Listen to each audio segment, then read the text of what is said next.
Hi, my name's Jessica, Hey, and Jessica.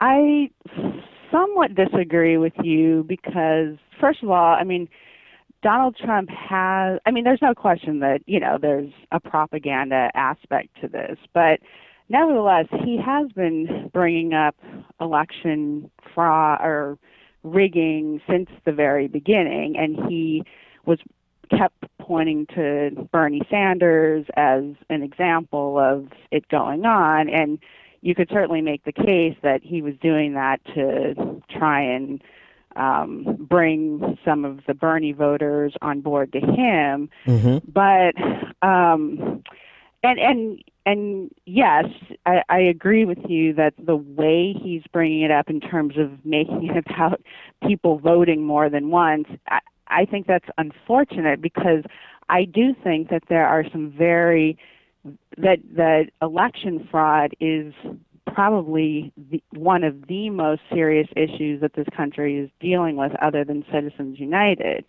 And so to the extent that I disagree with you, I think that it actually is important that we do have a candidate, even if it's, for somewhat propaganda purposes, who is actually bringing this into the discussion. And I feel like if Bernie had gone the full mile and had really brought this up and taken a stand around it, we would be in a much different place today. I heard a lot of progressives saying, well, as soon as Bernie, brings up election fraud, I'm behind him. But, until he brings it up, I'm not going to say anything.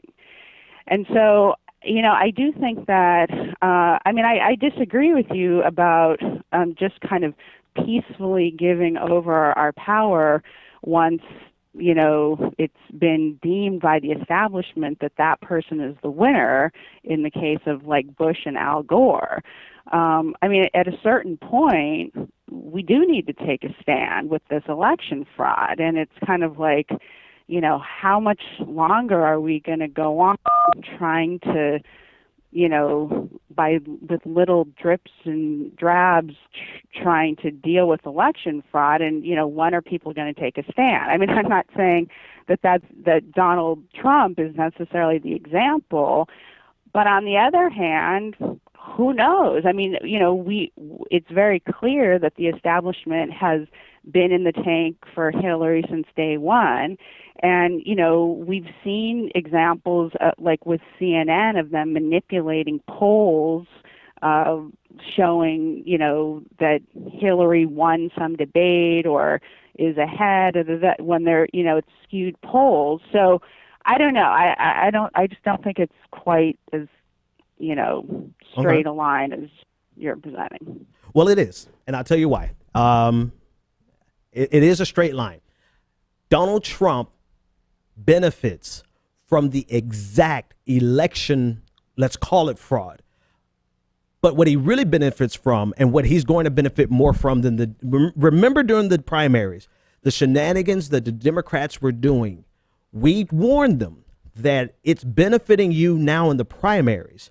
But what's going to hurt you, it's going to hurt you in the general election, because no party benefits more from voter suppression than the Republican Party. That is their MO. When the turnout is low and when votes are low, the Republican Party wins. It helped Clinton in the primaries because that was her phenomenon. Nobody was really excited about Clinton. So voter turnout is low. Hillary Clinton won. Now, Donald Trump is the beneficiary of that exact same phenomenon. So he's not speaking against the election voter suppression. He's actually encouraging voter suppression. He's encouraging it by sending out his militia out to the voting booths. He's encouraging it by propagating this false narrative. It's completely false that voter fraud even exists. And when we say voter fraud, we mean this specific phenomenon of people going and voting 5 or 6, 15, how do you say it? 5, 10, 15 times. That's what he gets specific about.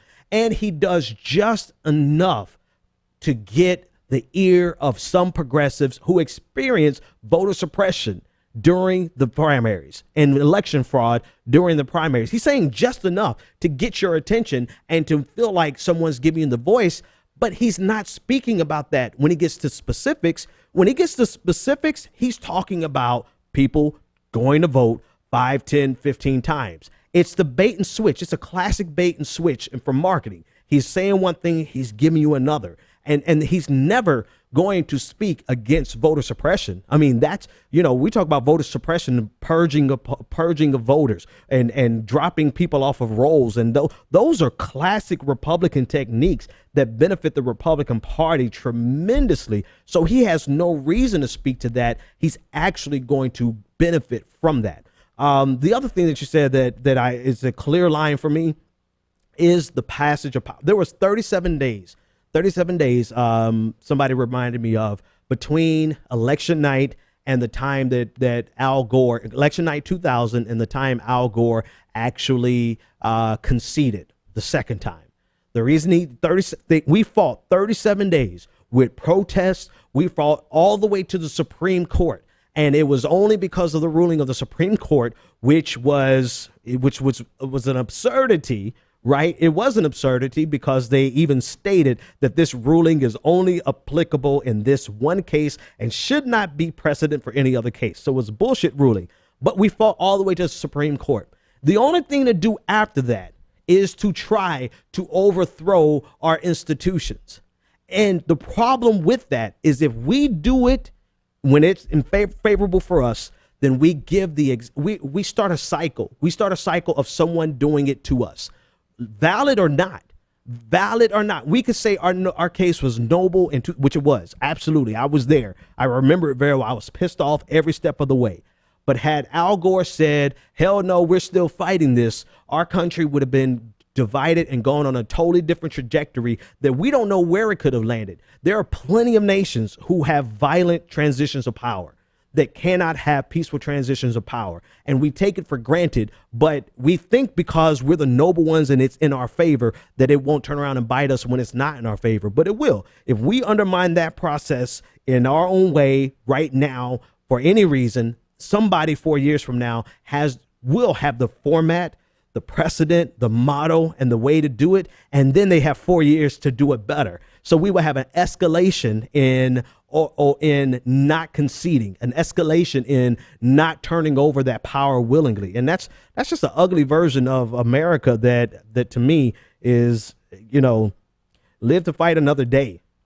That's not the type of America that survives. That's not. That's not. People are. That's not. I mean, that might be for you, but that's not the transition of power. If you're waiting on the reason why, let's just go down it logically. Let's just do it logically. All right.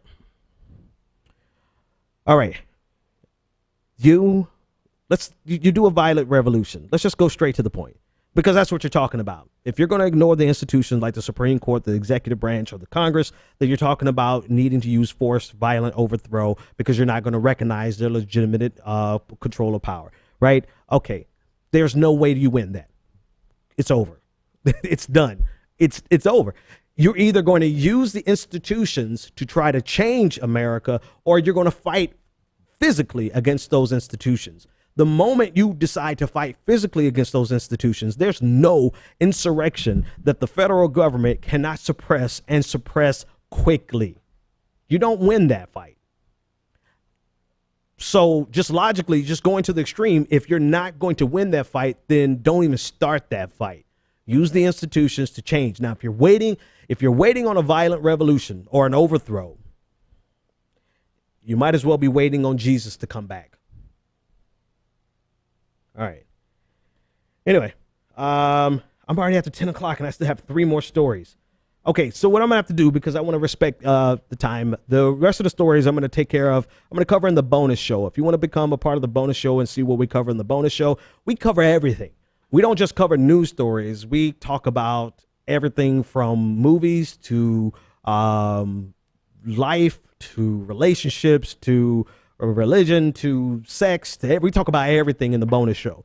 So if you want to get a part of the bonus show, go to patreon.com/the BPD show and join, sign up for the bonus show. Like $3 a month, you can become a patron.